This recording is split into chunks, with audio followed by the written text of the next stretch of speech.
One of the most unique places to fish walleye and sauger in the country is actually Red Wing, Minnesota on the Mississippi River. And what makes it unique is that on the pool above the Red Wing pool, there's a power plant up there that discharges real warm water, and it actually keeps 3, 4, 5 miles of river open here that you can fish year-round. And so Gary and I have come here today to go after not a real big fish, but a lot of fish, because we're fishing for sauger. They're very aggressive little fish, they bite really hard, and you're going to really like when we get the next bite.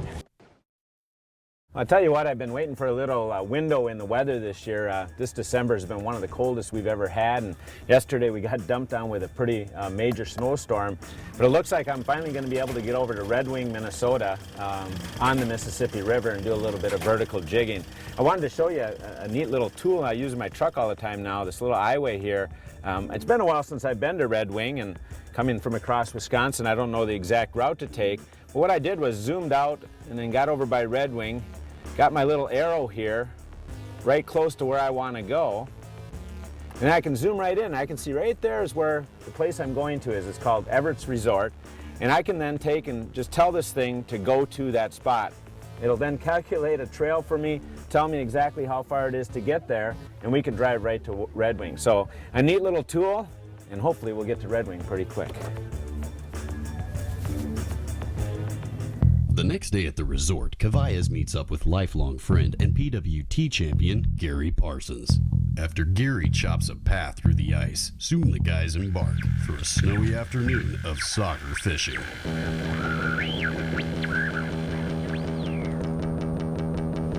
I got one. I got one. How's it feel? It feels like a pretty decent one. And good tail wags. I got the net. Ooh, there, I see him. Oh yeah? Oh, yeah, a nice fat one. Come on, baby. Wind's kind of drifting us downstream here, but... And just, the jig touched the bottom. When I lifted, there was weight, so I cracked him. Huh? Darn near dropped the rod because it stopped so hard, you know. Oh yeah, he's a nice sauger. Oh, big sauger. Holy man. Nice fish. Look how big that sauger Nice is. fish. Holy man. Very nice. Twin tail. That bugger. Yeah, double tail No thing Parsons secret there. That's a big healthy really sauger though. Boy, look how big and fat these saugers are. Yeah. Look at that big old gut. Here's the dots on its top here.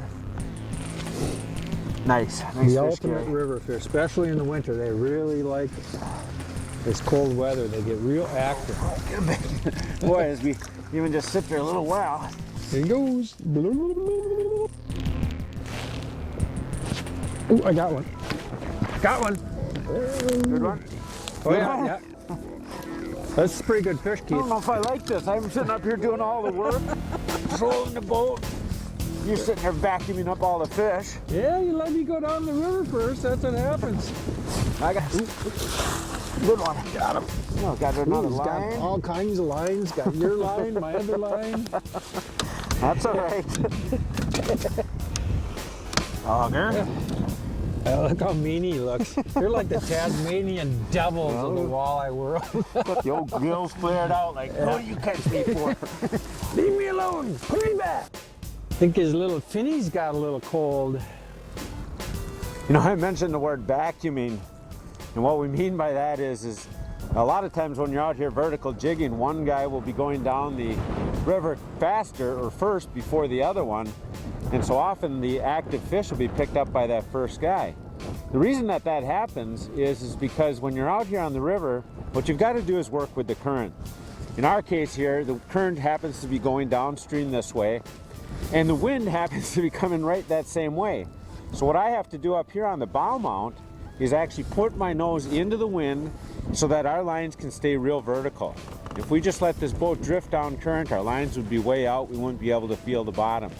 So the way I'm controlling the boat is I'm simply watching my lines, and if they aren't vertical, I'm using my front trolling motor there to pull the boat right over the lines so they're going straight up and down. That lets Gary and I feel the bottom real good. But because of that, and because of the way the wind is blowing, Gary's going downstream first and I'm second. So I'm at a little disadvantage, but I'm sure I can still beat him. Oh, there's some. I saw it. Oh yeah, baby. There's quite a few right there. Come on. Bite. Bite. I got one. Oh, so that's how it works. You just gotta ask for a bite? Ask for a bite, and there he is. He's here. Not a real big one. A wally. Oh, yeah. Whew. Bite! Bite! Bite! Got one. He hit on the double tail. Wallies like double tail.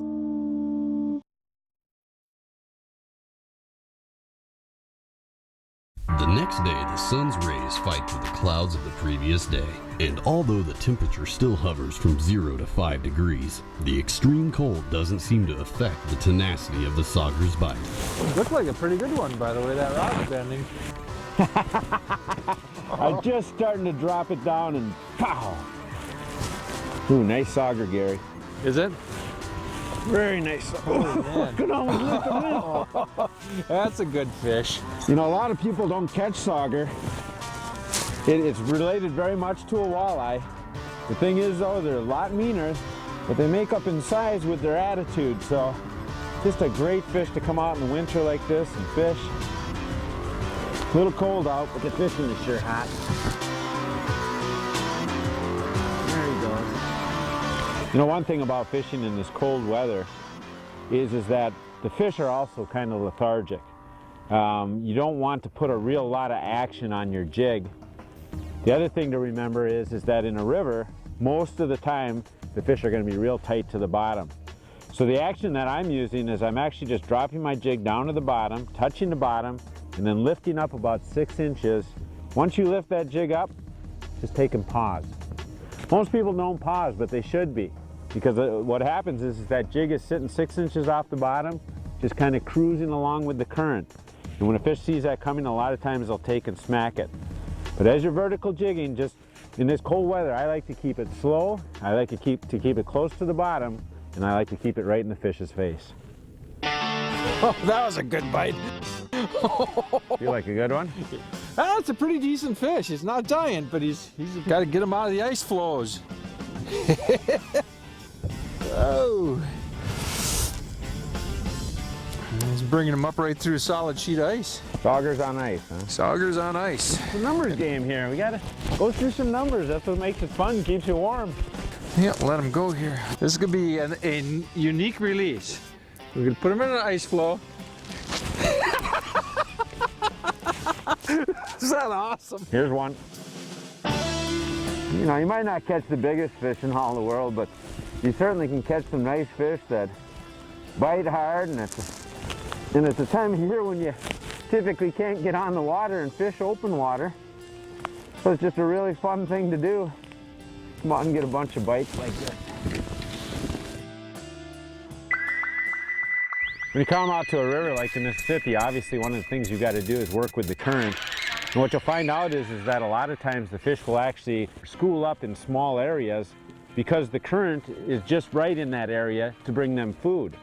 And so, you know, what we're doing here is vertical jigging with the current, making our jigs look like food. So the areas that we've actually found, the best area that we've found out here, especially in this real cold weather, right after it was fairly mild, but we had this real severe cold front move in, is that the fish are actually relating to deeper pockets in the river. The particular place that we've got comes downstream, the main current or main channel hits this bank and then curls out. But right in that corner where it comes close to the bank, there's a nice deep hole there, down all the way to 40, 45 feet of water. Gary and I are taking advantage of those fish being in that small area, circling around it, vertical jigging through it and through it and through it. How's he feel? He's sitting there just holding it still. How big is he? Nice. All right. Not too bad. Yeah, I mean, they're nice. They're fun fish. If we were ice fishing, guys would be going, oh, this is fun, you know. This is a blast. The fish aren't gigantic, but they're fun. Man, are they deep today? Yeah. Nice. If you're gonna go out and do some of this vertical jigging, I'll tell you one really important thing to look at is your line. When Gary and I vertical jig, meaning fishing right below the boat, like in this river situation, the only line we look at using is fire line. The main reason for that is it's a no stretch line, so we can real easily feel the bottom. You know, especially in tough conditions like real cold like this, you know, your hands, you might have gloves on and stuff, you need that sensation of not only the bottom, but the bite coming up through that line quickly and down your rod. And no stretch line is gonna do that. The other thing that the line has is, even though it's a 6-pound test diameter, meaning it can hold a real big fish, it's only 2-pound width. So that 2-pound diameter width actually cuts through the current a little bit better, helps that jig swing under the boat, and keeps you more vertical. I got one, Gary. You got one? How's he feel? It's all right, a good numbers fish. Not gonna be a netter then? No. Okay. Run that golden noodle.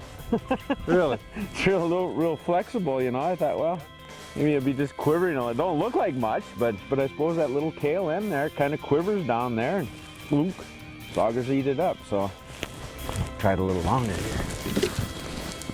Here we go. The real deal. Straight talk to make you a better fisherman. Brought to you by thenextbite.com. Real fishing information from real fishing experts. Nicer fish.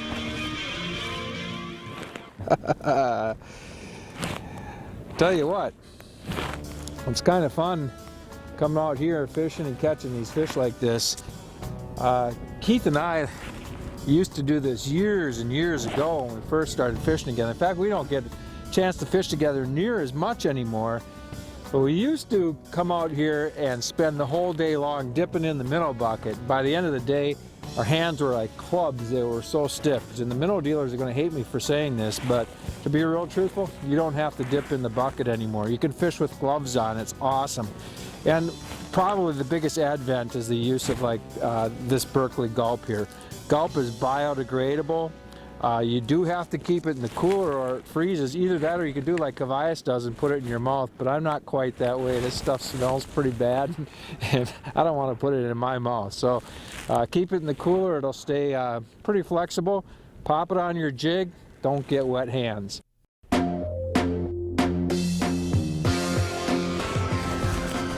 How's that one feel?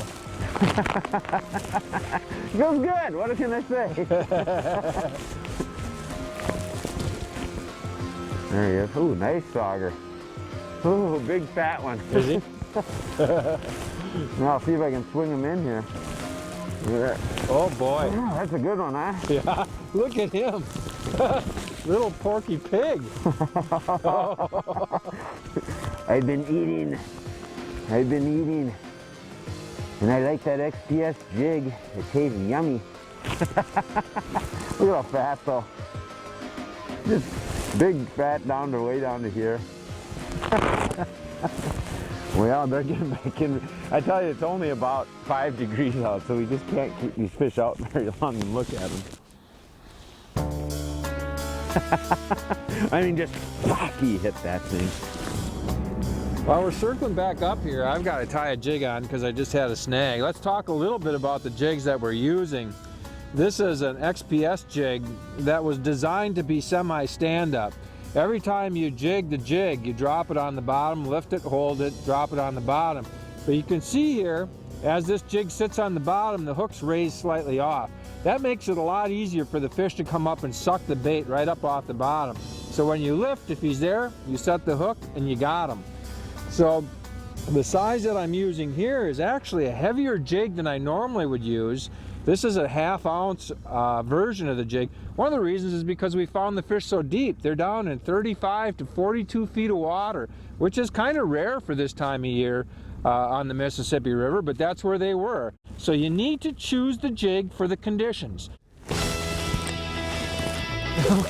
What, you got 2 of them on? Yeah. I don't quite know what to do with them. There's both. Oh, man, I was just to do a lot of use, but I don't know if I've ever seen anything that goofy. It ain't goofy, it's skillful.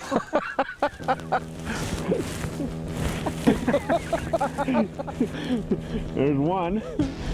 Not very big one now. Let's see if his brother's a little bit bigger. Oh, yeah, dueling sauger. I didn't know what to do because I set the hook on one, and then just almost instantly I felt, before I could drop my rod, oh, yeah, I got two now.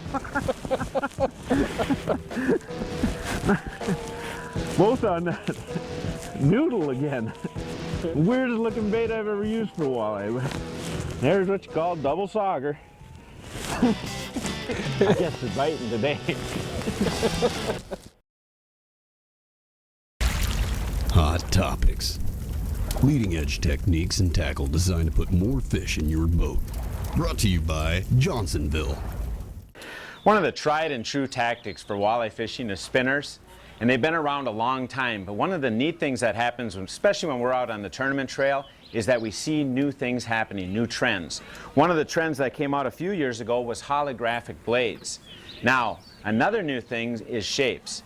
And this year, one of the hot topics going on is the use of hatchet and chopper blades with holographic finishes on it. So let's go out on the water and see how Gary uses these two new blades to attract a lot of walleyes in this week's Johnsonville Brats Hot Topic. Night crawler harnesses and walleyes go together like bread and butter. One of the most important components of a night crawler harness is the blade. And you know, harnesses have been around forever. They have various snell lengths, different hook setups, different blade setups, the whole works. But the most common blades are Indianas and Colorados. This is an Indiana right here. Let me just grab a Colorado. Colorados are much more oval shaped, or you know, kind of pear shaped, I guess. This blade, these are the two popular blades, the most popular blades right here. If you're always looking for that little extra thing to put a few more fish in the boat, which I am as a tournament fisherman, you want to start experimenting with things like vibration, shapes, all sorts of different things to try to get that little added edge. And because of that, because of the competition world in which I live in when I'm not doing TV, I'm looking for that edge.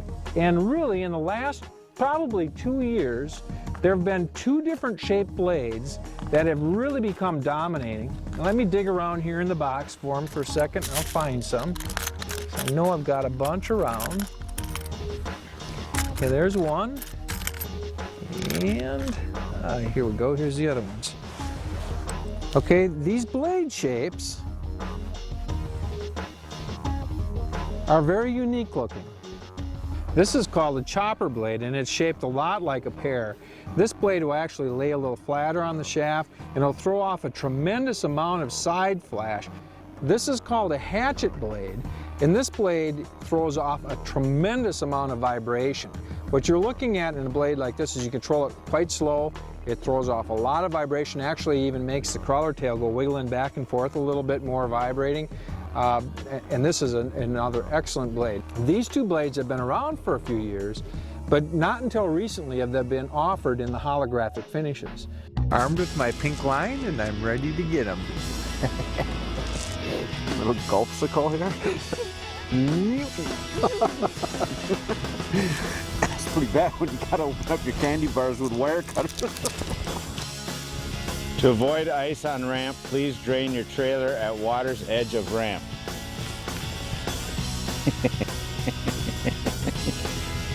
It's warm enough now, it's snowing, they should be snapping. Warm enough, it's snowing. Jeez. I think the cold is going to his head. Saugers and me, I love relationships. Keith and Gary were hosted by Dean Marshall of Everett's Fishing Resort. Stay right on the river with an awesome ramp to launch from. For more information, contact Dean via phone or email to info@everettsfishingresort.com.